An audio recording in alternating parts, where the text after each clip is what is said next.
Hello guys. Welcome back to our channel college tutor. मैं आप सभी का दोस्त शौर्य सिंघल और आज हम अपनी इस वीडियो में कवर करेंगे नाबार्ड बैंक। ठीक है। नाबार्ड आपका डीएफआई है इंडिया का। तो चलिए स्टार्ट करते हैं। सबसे पहले नाबार्ड की आपका क्या फुल फॉर्म है। भाई सिंपल सी चीज, इसका फुल फॉर्म क्या है? National bank for agriculture and rural development. This is the full form of NABARD bank. आपको एटलीस्ट फुल फॉर्म तो याद रखनी है। अब इसको हम कच्चा चिट्ठा आगे भी खोलते हैं। ठीक है। सबसे पहले आज हम इस वीडियो में क्या क्या पढ़ाई करेंगे, आपको क्या क्या कॉपी में नोट डाउन करना है और क्या क्या इंपॉर्टेंट है। तो आपकी पूरी वीडियो इंपॉर्टेंट है, तो मैं आपसे रिक्वेस्ट करूंगा कि आप इस वीडियो के एक एक चीज अपने कॉपी में लिखें, जिससे कि आप पेपर में अच्छे मार्क्स ला पाए। ठीक है। सबसे पहले हम इसका इंट्रोडक्शन पढ़ेंगे।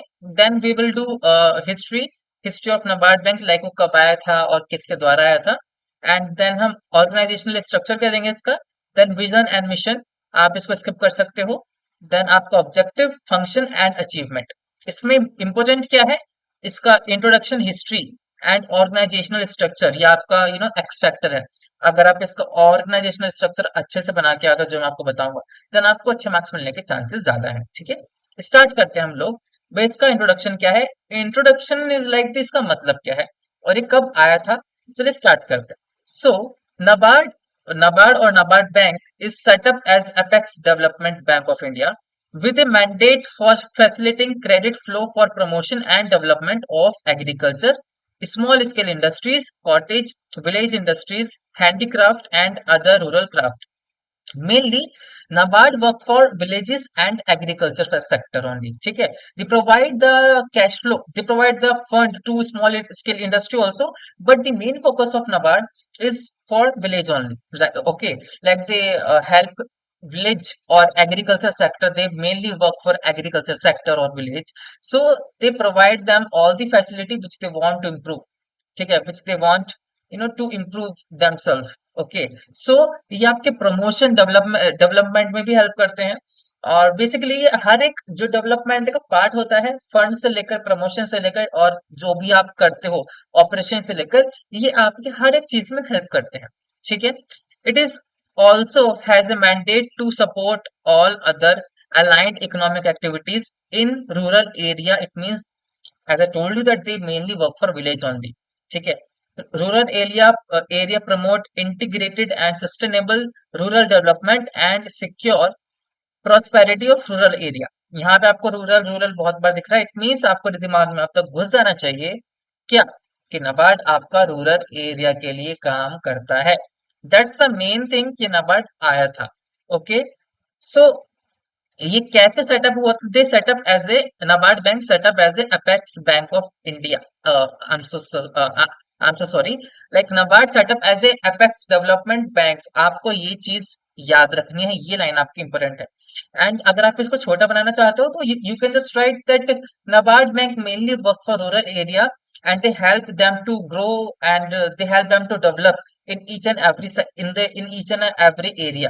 Okay, by helping them, NABARD help them to improve in each and every area of the business. ठीक है। आगे इसकी हिस्ट्री, ये आपकी बहुत ज्यादा इंपॉर्टेंट स्लाइड है। सो अगर आप स्क्रीनशॉट लेना चाहते हो, so you can take the screenshot, और एल्स आप कॉपी में इसके नोट कर लो, जो जो मैं आपको पढ़ा रहा हूँ। ठीक है। सो NABARD was established on the recommendation of B Sivaraman committee. This is the most important line of NABARD. ठीक है। ये किसके द्वारा या फिर किसकी रिकमेंडेशन से सेटअप हुआ था? ये बी सेवारमन कमेटी के रिकमेंडेशन से सेटअप हुआ था बाय एक्ट 61 1981 ऑफ पार्लियामेंट। ठीक है। और ये किसके अंडर सेटअप हुआ था? 1981 एक्ट ऑफ पार्लियामेंट। ठीक है। इट मींस दैट ये पार्लियामेंट एक्ट के द्वारा ये एस्टेब्लिश हुआ था। कब हुआ था? On second 12 July 1982। This is the ये इस दिन सेटअप हुआ था to implement the national bank for agriculture and rural development act 1981। ठीक है। ये कौन से एक्ट के अंदर आता है? NABARD bank for agriculture and rural development act 1981। ये इम्प्लीमेंट कब हुआ? ये इम्प्लीमेंट हुआ 12 जुलाई 1982। जैसे कि मैंने आपको बोला कि अगर आप जुलाई या फिर मंथ और या फिर डेट याद नहीं रख पाते हो, आप इसको स्किप कर सकते हो। लेकिन आपको इतना याद रखना है कि हर एक टीएफआई में आपको ईयर याद रखना है कि वो कौन से ईयर में स्टेब्लिश हुआ था और कौन से ईयर में वो इम्प्लीमेंट हुआ था। ठीक है। नेक्स्ट पॉइंट है, NABARD replace the agriculture credit department, ACD को इसने रिप्लेस किया था। बेसिकली जो जो यहाँ पे नाम आ रहे हैं, एसीडी, आरबीसीसी, एआरडीसी, नाबार्ड बैंक ने इन सबको रिप्लेस किया था। फर्स्ट इंपॉर्टेंट थिंग, किसकी रिकमेंडेशन से आया था? बी सेवारमन कमेटी की रिकमेंडेशन से आया था।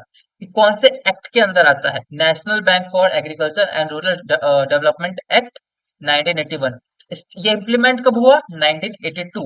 इसने किस किस को रिप्लेस किया? ACD, that is agricultural credit department. Second, RBCC, it means rural planning and credit cell. Next, of Bank RBI, and Agriculture Refinance and Development Corporation, that is ARDC। इसने तीन डिपार्टमेंट को, इसने तीन ऑर्गेनाइजेशन को इसने replace किया था। आगे बढ़ते हैं, इसका हेडक्वार्टर कहाँ पे है भाई? इसका हेडक्वार्टर है मुंबई में। This is the important thing, okay. और शायद इसका करंट सीईओ आपका चेंज हो गया है, तो आप इसको देख लीजिएगा गूगल करके। मैं इसको माफी चाहूंगा कि मैंने यहाँ पे इसको लिखा है। आगे आप भैया, ये आपका ना सार है, आप इसको घोट लो पी लो कुछ भी करो, लेकिन आपको ऑर्गेनाइजेशनल स्ट्रक्चर आपको याद रखना है। ठीक है, कि इसमें कितने हेड ऑफिस डिपार्टमेंट हैं, कितने रीजनल ऑफिस हैं, कितने ट्रेनिंग स्टेब्लिशमेंट है, आपको ये सब इसमें आपको ये सब याद रखना है। ठीक है। सो सबसे ऊपर board of director, then chairman, then managing director, then ये आपके नंबर्स भी हैं कि यहाँ पे एक बोर्ड ऑफ डायरेक्टर है, एक चेयरमैन है, एक मैनेजिंग डायरेक्टर है, उसके नीचे चार एग्जीक्यूटिव डायरेक्टर हैं। ठीक है, क्या है उसके नीचे? उसके नीचे चार एग्जीक्यूटिव डायरेक्टर हैं। और उसके बाद ये तीन भागों में बढ़ गया। 26 हेड ऑफिस डिपार्टमेंट है यहाँ पे, देन 28 रीजनल ऑफिस है, देन 6 ट्रेनिंग एस्टेब्लिशमेंट है। ठीक है। सो अगर मैं नंबर की बात करूं, तो आपको ये चार चीजें ज्यादा मैंडेटरी हैं कि आपको याद रखना है। ये आपके एक्स्ट्रा चीजें हैं, आपको इनको भी याद रखना है, ऐसा नहीं कि आप इनको भूल जाओ। एग्जीक्यूटिव डायरेक्टर के बाद मान लो कि तीन भागों में बटा हुआ है, 26 28 है। नंबर चार को, 26 मतलब हेड ऑफिस ऑफ डिपार्टमेंट, 28 मतलब रीजनल ऑफिस, 6 मतलब training establishment. Then regional office आपके दो भागों में है, that is sub office special cell, that is in Srinagar. Then district development office, that is 391। आपको ये नंबर के साथ अगर आप याद रखोगे, ये चार तो आपको नंबर के साथ याद रखने ही रखने हैं, लेकिन अगर आप बाकी भी नंबर के साथ याद रखोगे, then there is a high chance that you will get the good marks on the exam. ठीक है, इन द एग्जाम। नेक्स्ट, इसका विजन एंड मिशन क्या है? सो नाबार्ड का विजन क्या है?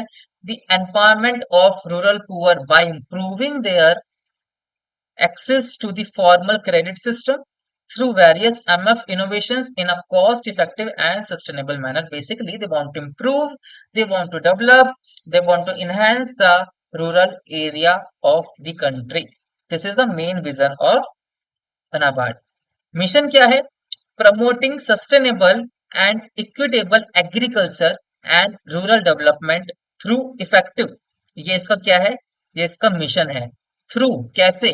Through effective credit support, effective credit support देके, related service, जो भी रिलेटेड सर्विस है जिस जिस सर्विस से इम्प्रूव हो सके वो सर्विस देके, then institution building and other innovative initiative. इन सब चीज से वो अपना मिशन कंप्लीट करेंगे और अपना विजन कंप्लीट करेंगे।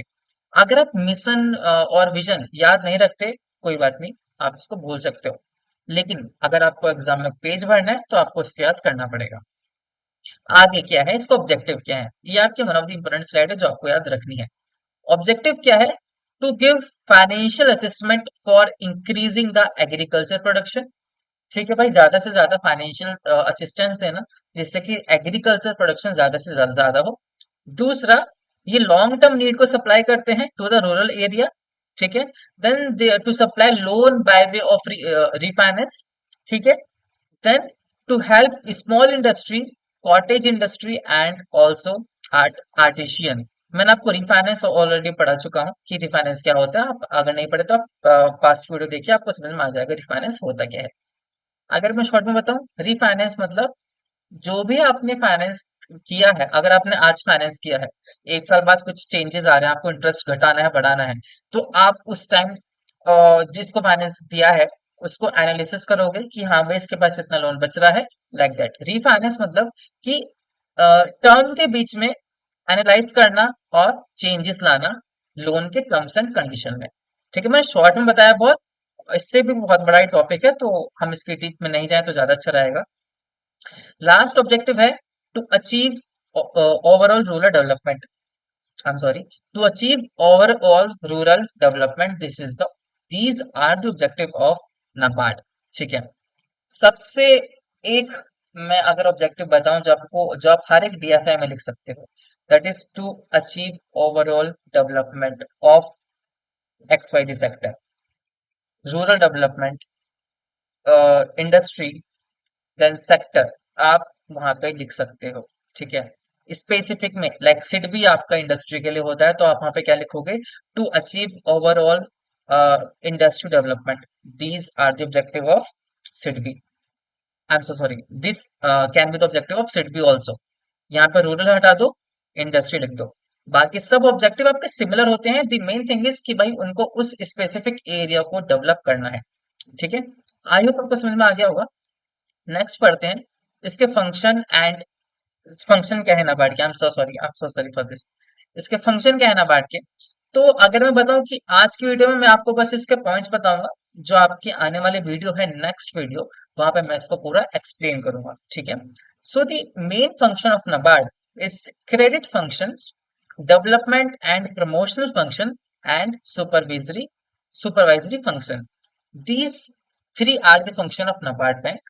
अगर मैं इनको डीप में लेके जाऊंगा तो वीडियो लंबी हो जाएगी और आप पूरा वीडियो देखोगे नहीं। ठीक है, जो आपको समझ नहीं आएगा। सो वीडियो को यहीं पे खत्म करते हैं। अगर आपको इसमें कोई भी डाउट आता है तो आप कमेंट बॉक्स में डालिए, हम आपका डाउट जरूर सॉल्व करेंगे। ठीक है, at the end thank you for watching our video, और हमारी वीडियो को लाइक करे बिना ना जाए। और जैसे कि आपको पता है चैनल को आपको सब्सक्राइब करके ही जाना पड़ेगा। ठीक है, this is the fees of college tutor. So thank you so much for watching our video and all the very best for your exams.